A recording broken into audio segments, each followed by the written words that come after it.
عرش حق ہے مسند رفعت رسول اللہ کی، دیکھنی ہے حشر میں عزت رسول اللہ کی۔ تجھ سے اور جنت سے کیا مطلب منافق دور ہو، ہم رسول اللہ کے جنت رسول اللہ کی۔ وہ جہنم میں گیا جو ان سے مستغنی ہوا، وہ جہنم میں گیا جو ان سے مستغنی ہوا، ہے خلیل اللہ کو حاجت رسول اللہ کی، ہے خلیل اللہ کو حاجت رسول اللہ کی۔ ہماری صبح زندہ ہے، ہماری شام زندہ ہے، ہمارے دل کے تختی پر نبی کا نام زندہ ہے۔ غلام ان کا بظاہر قبر میں مٹی کے نیچے ہے، مگر ان کی محبت کا لیے پیغام زندہ ہے، مگر ان کی محبت کا لیے پیغام زندہ ہے۔ جب ان کے گدا بھر دیتے ہیں شاہان زمانہ کی جھولی، جب ان کے گدا بھر دیتے ہیں شاہان زمانہ کی جھولی، محتاج کا جب یہ عالم ہے مختار کا عالم کیا ہوگا، محتاج کا جب یہ عالم ہے مختار کا عالم کیا ہوگا۔ حضرات، آج جو میں نے اپنا موضوع چنا ہے، چونکہ یہ رجب المرجب کا مہینہ ہے اور آج رجب کی 17 تاریخ گزری ہے اور 18 کی شب میں ہم اور آپ بیٹھے ہیں، اور چونکہ اس مہینے کے تعلق سے شب معراج کا واقعہ میں نے جمعہ میں بیان کیا تھا، اور جو باقی ہے انشاءاللہ زندہ رہوں گا تو شب معراج کی رات جو ہے مسجد کے اندر پروگرام اور اس کے اندر پورا شب معراج کا واقعہ بیان کروں گا۔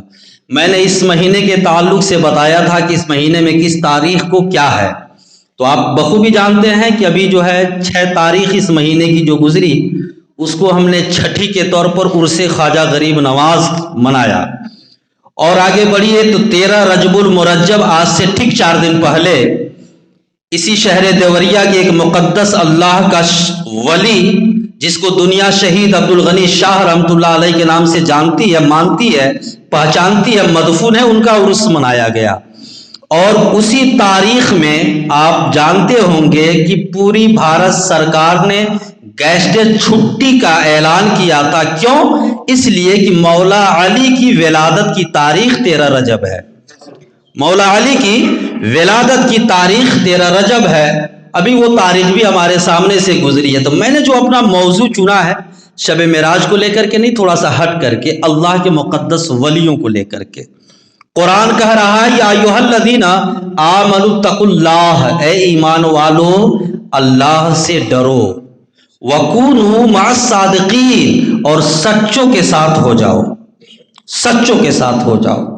حضرات، اللہ سے ڈرنا چاہیے، یہ سب کوئی جانتا ہے نا۔ ڈرے نہ ڈرے یہ الگ چیز ہے، سمجھیں، یہ الگ چیز ہے کہ اس کے مائنڈ میں یہ چیز نہیں آتی ہے، اس کے ذہن میں یہ بات نہیں آتی ہے کہ اللہ ہمیں دیکھ رہا ہے، سمجھے۔ جب ہم گناہ کے قریب جاتے ہیں تو یہ بھول جاتے ہیں کہ رب مجھے دیکھ رہا ہے۔ حضرت یوسف کو زلیخا 7 دروازوں کے اندر، 7 پردوں کے اندر لے کر گئی، تاریخ آپ نے سنا ہوگا۔ 7 دروازہ تھا، 7 پردے تھے جو مٹی کے بت رکھے ہوئے تھے۔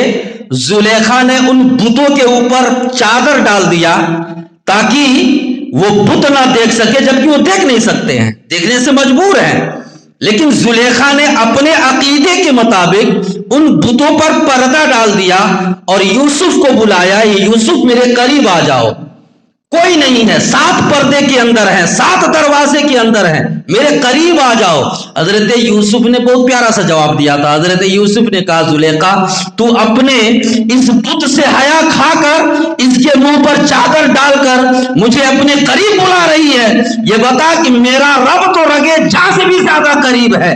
جب تیرے نہ معبود باطل کا یہ عالم ہے کہ تو اس کے اوپر پردہ ڈال کر 7 پردے لگا کر 7 دروازے لگا کر مجھے بلا رہی ہے، میرا رب تو وہ رب ہے جو رگے جاں سے بھی زیادہ قریب ہے، نسوں میں جو خون چلتی ہے نا اس خون سے بھی زیادہ قریب ہے۔ تو تو اپنے اس جھوٹے خدا سے پردہ کر سکتی ہے، تو میں اپنے سچے خدا سے پردہ کیوں نہ کروں، میں اپنے سچے خدا سے پردہ کیوں نہ کروں، سمجھیں۔ تو ڈرنا ہر آدمی جانتا ہے کہ اللہ سے ڈرنا چاہیے. کیوں؟ کیونکہ وہ ہمارا پالن ہار ہے. ہمارا پالن ہار ہے، ہمیں رزق دیتا ہے، ہمیں طاقت، خوبصورتی، جوانی، بچپنا، یہ تمام چیزیں اس رب کی عنایت ہے نا، اس رب کا کرم ہے. اللہ سے ڈرو. اور دیکھیں ایمان قرآن کے اندر اللہ نے پہلے یہ فرمایا یا ایھا الذین آمنو. آمنو لفظ آمنو کا استعمال ہے. یا ایھا الناسو کہتا تو پورا انسان اس میں شامل ہو جاتے، ساری انسانیت اس میں آ جاتی. لیکن یا ایھا الناسو کا الفاظ استعمال نہیں ہوا. لفظ کیا استعمال ہوا؟ یا ایھا الذین آمنو، اے ایمان والو. ڈرنے کا حکم ایمان والوں کو دیا جا رہا ہے، بے ایمانوں کو نہیں. پوری دنیا کو نہیں کہا کہ پوری دنیا مجھ سے ڈرے، نہیں، ایمان والوں کو کہا کہ اے ایمان والو اللہ سے ڈرو. وَكُونُوا مَعَ الصَّادِقِينَ، اور سچوں کے ساتھ ہو جاؤ. اب دنیا میں سچا ہے کون؟ کس کے ساتھ ہویا جائے؟ میری پیشانی پہ لکھا ہے کہ میں سچا ہوں، آپ کی پیشانی پہ لکھا ہے کہ آپ سچے ہیں. کون کب دغا دے دے، دھوکہ دے دے، کچھ پتہ نہیں ہے کہ نہیں. یہ دنیا کا ریت رواج چلتا آ رہا ہے. کسی کے پیشانی پہ لکھا نہیں ہے کہ یہ سچا ہے. اور قرآن یہ کہہ رہا ہے کہ وَكُونُوا مَعَ الصَّادِقِينَ، اور سچوں کے ساتھ ہو جاؤ. تو اب اس سوال کو اگر جاننا ہو تو شاعر کہتا ہے کہ ہادی بھی ہے، رہبر بھی ہے قرآن ہمارا. ہادی بھی ہے، رہبر بھی ہے. رہبر کہتے ہیں راستہ دکھانے والے کو. ہادی بھی ہے، رہبر بھی ہے. قرآن ہمارا اس چھوٹے سے کاغذ پہ ہے ایمان ہمارا. اگر ہمیں جاننا ہے کہ سچا کون ہے، کس کے ساتھ ہو لیا جائے، تو قرآن سے سوال کر لیں. قرآن تو بتا کس کے ساتھ ہویا جائے. دنیا میں تو کوئی ایسا نظر نہیں آتا کہ پیشانی پہ لکھا ہو کہ یہ سچا ہے، اس پر اعتماد کر لیا جائے، اعتبار کر لیا جائے. تو بتا کہ سچا ہے کون. قرآن آگے ارشاد فرماتا ہے وَكَأَيٍّ مِّنَ النَّبِيِّينَ وَالصِّدِّيقِينَ وَالشُّهَدَاءِ وَالصَّالِحِينَ وَحَسُنَ أُولَٰئِكَ رَفِيقًا. قرآن نے کہا اے لوگوں، اگر سچوں کی تلاش کرنا چاہتے ہو تو اللہ کے انبیاء جو ہیں وہ سچے ہیں. اللہ کے نبی جو دنیا کے اندر آئے وہ سچے ہیں. اللہ کے اوپر، اللہ کے نام پر اپنا جان نچھاور کرنے والے شہداء سچے ہیں، ان کے ساتھ ہو جاؤ. اللہ کے مقدس ولیوں کی جماعت سچی ہے، ان کے ساتھ ہو جاؤ. صالحین کی جماعت ہے، ان کے ساتھ ہو جاؤ. جب ان کے ساتھ ہو جاؤ گے تو ان کا ساتھ سچوں کا ساتھ ہوگا، ان کا ساتھ سچوں کا ساتھ ہوگا. اور جب ان کا ساتھ پکڑ لو گے تو کہیں گمراہ نہیں ہوگے، کہیں غلط راستے کو اختیار نہیں کرو گے. ان کا ساتھ پکڑو گے، ان کے طریقے پر چلو گے تو یقیناً تمہاری زندگی بھی اچھی گزرے گی، تمہارا آخرت بھی اچھا گزرے گا. قرآن نے بتا دیا کہ دنیا میں یہ لوگ سچے ہیں. 4-5 جماعتوں کو نام: انبیاء کی جماعت، ولیوں کی جماعت، صالحین کی جماعت، تابعین کی جماعت. یہ جماعت جو ہے یہ سچوں کی جماعت ہے. ہمیں ان کے ساتھ ہونا چاہیے، ان کا ساتھ پکڑنا چاہیے، ان کے طریقے پر چلنا چاہیے. آج ہم کسی دنیا دار کے طریقے پر چلتے ہیں، کسی دنیا دار کے طریقے کو فالو کرتے ہیں اور اس کو اپنی زندگی میں اتار کر اسی پر عمل کرنا شروع کر دیتے ہیں. لیکن زندگی کا مقصد یہ ہے کہ ہم سچوں کے ساتھ ہو جائیں. اب جب آدمی سچوں کا ساتھ پکڑ لیتا ہے تو اس کا فائدہ اس کو کیا ملتا ہے؟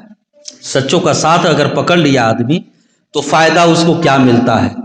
پیر مرید ہے نا، ہم لوگ کسی سے مرید ہوتے ہیں، مقصد کیا ہے؟ مرید ہونے کا مطلب کیا ہوتا ہے؟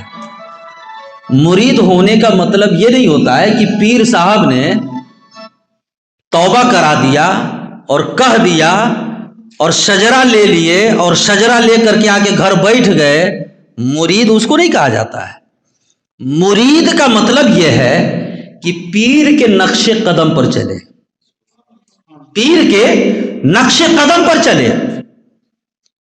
اب پیر مرید ہو گئے، پیر صاحب نے کہا نماز پڑھو، ہم آگے گھر میں ڈھڑلے سے سو رہے ہیں. یہ کون سا مرید ہے بھیا؟ اور دعویٰ عقیدہ یہ رکھتے ہیں کہ کل قیامت میں ہمارے پیر صاحب بچا لیں گے. نہیں بچا پائیں گے. جب تک ان کے طریقے پر ہم عمل نہیں کریں گے. ہم نے ان کو پیر مانا کہاں؟ ہم نے مانا کہاں؟ اما یار ماننے کا معیار کیا ہے؟ ماننے کا معیار یہ ہے کہ پیر نے اگر کہہ دیا کہ میرے مرید اس راستے پہ چلنا، تو مرید کا فرض ہے کہ اسی راستے پر چلے، تبھی جا کے پیری مریدی کا معاملہ مکمل ہوتا ہے. ورنہ پیر نے کہا کہ نماز پڑھنا، پیر نے کہا گناہوں سے بچنا، پیر نے کہا شراب مت پینا، پیر نے کہا حرام غذا مت کھانا. ہم حرام غذا بھی کھائیں مرید ہو جائیں، شراب بھی پیئیں مرید ہو جائیں. اب بتائیے کہ کیا ایسا کرنے پر قیامت میں پیر بچا لے گا؟ بچا لے گا پیر؟ بولیں. طریقہ تو ہم نے پیر کا اپنایا نہیں. وارث پاک کا نام آپ نے سنا ہے نا، دیوا شریف. وارث پاک ایک ڈھیٹ قسم کا مرید تھا. ڈھیٹ قسم سمجھتے ہیں؟ نیڈر تھا، بہت بڑا جو ہے، مطلب بات کرنے میں اس کو کوئی دبانے والا نہیں تھا. نیڈر مرید گیا وارث پاک کے پاس. آج جو وارثی لوگ گھومتے ہیں نا، آپ نے دیکھا ہوگا کہیں پہ کھڑاؤں پہن کے اور گیروا وستر چڑھا کر، لمبا لمبا جھونٹا اور ہاتھ میں 5 انگوٹھی. آج کل کیا پیر یہی ہوتا ہے؟ جو 5 انگوٹھی پہن لے وہ پیر ہے، جو لمبا لمبا جھونٹا رکھ لے وہ پیر ہے. آج کل میں کہا ہوں نا، 12 میں کہتا ہوں کہ لوٹا چھاپ چھوٹا چھاپ سب پیر گھوم رہے ہیں، سمجھیں. لیکن پیر کی حقیقت کیا ہے؟ پیر کس کو کہا جاتا ہے اور مرید کی حقیقت کیا ہے؟ بس یہی چیزیں میں بتا کر کے اپنی باتیں ختم کروں گا. درود شریف پڑھیں. اللہم صلی علی سیدنا و شفیعنا و حبیبنا مولانا محمد بارک وسلم. صلو علیہ صلاۃ و سلام علیہ یا رسول اللہ صلی اللہ تعالی علیہ وسلم. وارث پاک کی بارگاہ میں ایک ڈھیٹ قسم کا مرید گیا اور جا کر کے کہا کہ میں مرید ہونے کے لیے آیا ہوں. وارث پاک نے کہا کیوں نہیں، آؤ میں تجھے مرید کرتا ہوں. اب ایک حقیقت آپ سن لیجئے کہ وارث پاک نے اپنی خلافت کسی کو نہیں دی ہے. یہ تاریخ، اپنی خلافت کسی کو نہیں دی ہے. یہ کھڑاؤ پہن کے جو گھومتے ہیں نا، جھوٹا بڑھا کے کہتے ہیں ہم وارثی ہیں، سب ڈھونگ کرتے ہیں، ڈھونگی ہیں یہ سب.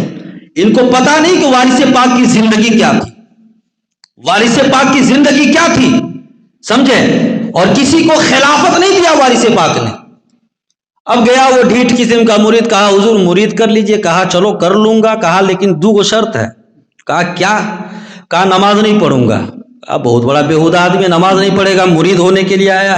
کہا شراب پیتا ہوں، شراب نہیں چھوڑوں گا. شراب پیتا ہوں، شراب نہیں چھوڑوں گا. شراب ایسی چیز ہے جو انسان کو جانور بنا دیتی ہے. چلو پی کر الو بن کر کے دنیا میں گھومنا چالو کر دیتا ہے. شراب ایسی شے ہے جو انسان کو جانور میں تبدیل کر دیتی ہے. جب وہ نشے میں ہو جاتا ہے تو وہ بھول جاتا ہے کہ وہ اپنے باپ کے سامنے کھڑا ہے، وہ بھول جاتا ہے کہ اپنے دادا کے سامنے کھڑا ہے. اس لیے مسلمانوں شراب سے دوری اختیار کرو، شراب سے دوری اختیار کرو. پھینک دو نکال کے اپنے سماج سے، اپنے معاشرے کی شراب جیسے بیکار چیز کو، حرام شے کو.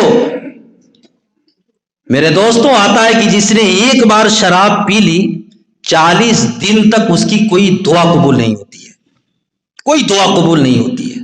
آج ہم رونا روتے ہیں، ہماری دعائیں کیسے قبول ہوں گی؟ کیسے قبول ہوں گی؟ زبان کے اندر وہ تاثیر ہے نہیں، ختم ہو گئی ہے.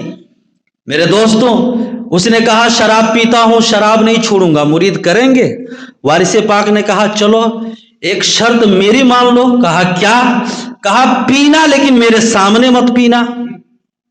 دیکھو پیر کہتے ہیں پینا لیکن میرے سامنے مت پینا. تیری شرط تو میں مانتا ہوں، لیکن میری شرط ایک ہے کہ پینا لیکن میرے سامنے مت پینا.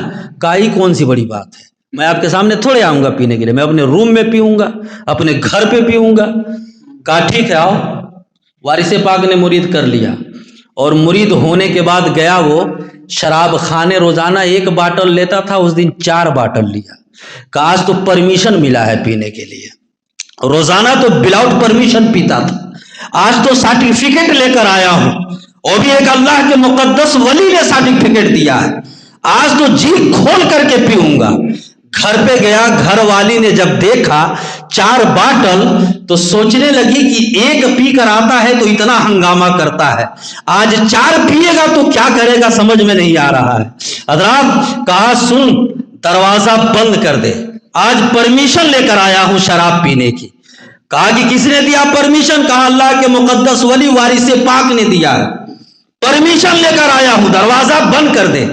عورت ڈر کے مارے دروازہ لگا دی اور ٹھاٹ باٹ لے کر کے بیٹھا پینے کے لیے۔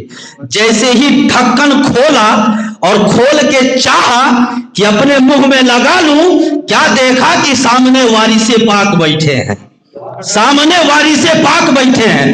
کہا یہ کیا ہوا؟ اب یہ مرید ہونے کا یہ مطلب تھوڑی ہے کہ آپ جہاں تہاں پہنچ جائیں گے، میرے روم میں آ جائیں گے۔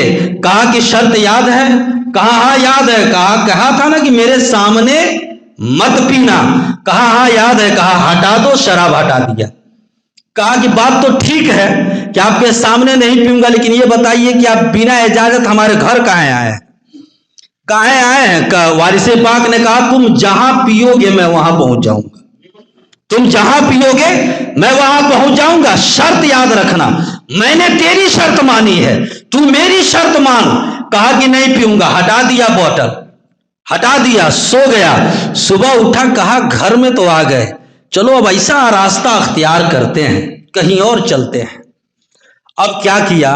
شراب کا باٹل لیا اور لینے کے بعد گاؤں سے 2-3 کلومیٹر باہر جنگل میں چلا گیا اور ایسے جگہ پر گیا جہاں پر چرند و پرند جانا گوارا نہ کرے، وہاں یہ شراب کا باٹل لے کے پہنچ گیا۔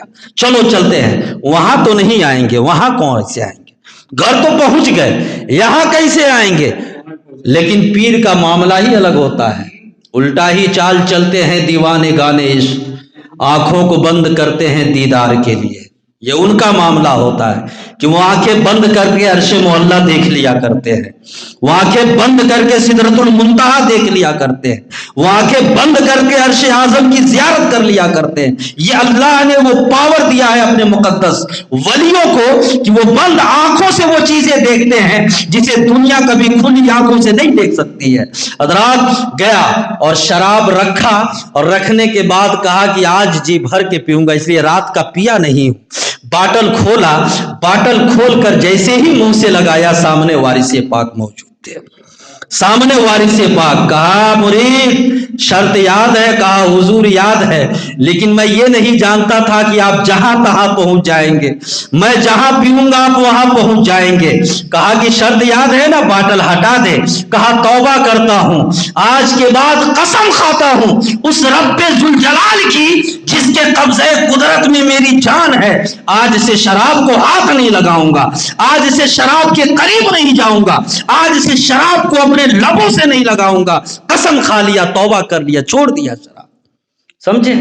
تو یہ اللہ کا مقدس ولی جب وہ سچوں کا ساتھ آدمی پکڑتا ہے تو یہ فائدہ ہوتا ہے، یہ فائدہ ہوتا ہے کہ سچوں کا ساتھ پکڑو گے تو یہ تمہیں دنیا میں بھی اچھائی کا راستہ بتائیں گے، اور جب ان کے طریقے پر آپ عمل کرو گے تو کل قیامت میں بھی پیر کام آئے گا۔ سمجھے؟ پیر کام آئے گا۔ یہ مسئلہ ہے، میرے آقا سب سے پہلے پاور، اختیار، شفاعت کا اگر کسی کو ملے گا تو وہ میرے نبی کی ذات ہے، میرے نبی شفاعت کریں گے۔ جب مصطفیٰ شفاعت کر لیں گے تو مصطفیٰ اجازت دیں گے، تمام ولیوں کے ولی غوث اعظم کو اجازت ملے گی، عبد القادر جیلانی تو شفاعت کر، عبد القادر جیلانی شفاعت کریں گے۔ پھر جو ہے غوث العالم کو اجازت ملے گی، خواجہ ہند کو اجازت ملے گی، تمام ولیوں کو اجازت ملے گی، شفاعت کرو۔ ولیوں کے بعد پیروں کا معاملہ آئے گا کہ پیر جو ہے اپنے مریدوں کی شفاعت کریں، پیر اپنے مریدوں کی شفاعت کریں گے، لیکن کب؟ جب ہم پیر کے طریقے پر چلے رہیں گے تب نہ جائیں گے پیر کے پاس، جب ہم نبی کے طریقے پر چلے رہیں گے تب نہ جائیں گے نبی کے پاس۔ حضرات ایک روز میں وہ سن رہا تھا کہ حضرت ابراہیم قیامت کے دن، حضرت ابراہیم آتا ہے کہ اپنی امت کے بارے میں کہا کہ یا اللہ جتنے گنہگار ہیں وہ تیرے حوالے ہیں اور جتنے نیکوکار ہیں وہ میرے حوالے ہیں۔ کیا کہا؟ جتنے گناہگار ہیں وہ تیرے حوالے، جتنے نیکوکار ہیں وہ میرے حوالے۔ حضرت عیسیٰ کے بارے میں آیا کہ حضرت عیسیٰ نے کہا مولا جتنے گناہگار ہیں تو چاہے تو انہیں عذاب میں گرفت کر سکتا ہے، عذاب میں گرفتار کر سکتا ہے، لیکن جو نیک ہیں وہ میرے لیے ہیں، وہ میں ان کے ساتھ ہوں، لیکن گناہگاروں پر تو عذاب کر سکتا ہے لیکن قربان جاؤ اپنے نبی پر۔ میرے آقا نے فرمایا قیامت کے دن جب ساری امت پریشان ہوگی، ساری امت بھاگے گی، دوڑے گی، نفسی نفسی کے عالم، افلا یعلم اذا بعثر ما فی القبور، قرآن کی آیت ہے، قبروں سے لوگ اٹھیں گے، نفسی نفسی کا عالم ہوگا۔ میرے آقا نے حدیث بیان کیا کہ جب اٹھیں گے لوگ قبروں سے تو یہاں پہ ہے نا لباس اچھا ہونا چاہیے، ہے نا، لباس اچھا ہونا چاہیے، برانڈڈ ہونا چاہیے، تمام چیزیں برانڈڈ ہونی چاہیے، سب چیزیں آج ہم برانڈڈ یوز کر رہے ہیں، لیکن وہاں میرے آقا نے فرمایا کہ لوگ جب قبر سے اٹھیں گے افلا یعلم اذا بعثر ما فی القبور وحصل ما فی الصدور، میرے آقا نے فرمایا کہ لوگ برہنہ قبر سے اٹھیں گے، کوئی لباس نہیں، یہاں سے جاتے ہیں تو کفن بھی مل جاتا ہے نا، گھر والے، گاؤں والے، محلے والے کفن دے دیتے ہیں نا، لیکن وہاں جب اٹھیں گے قبر سے تو وہ کفن بھی نہیں رہے گا ساتھ میں، وہ کفن بھی نہیں رہے گا، کفن بھی ہٹا دیا جائے گا۔ میرے آقا نے فرمایا جب اس حدیث کو تو امہات المومنین حضرت عائشہ صدیقہ رضی اللہ تعالی عنہ کانپنے لگی اس حدیث کو سن کر کے، کہا یا رسول اللہ کیا لوگوں کو شرم نہیں آئے گی ایک دوسرے سے، حیا نہیں آئے گی ایک دوسرے سے، ننگے رہیں گے، برہنہ رہیں گے، کیا انہیں حیا نہیں آئے گی؟ میرے آقا نے فرمایا ہوش ہوگی تب تو حیا آئے گی، ہوش ہوگی تب تو حیا آئے گی، وہاں تو لوگ اتنے پریشان ہوں گے کہ ایک دوسرے کو دیکھنے کا موقع ہی نہیں ملے گا، تو پھر حیا کیسی؟ حیا ہوش رہے گی تب آئے گی، ہوش ہی میں نہیں رہیں گے۔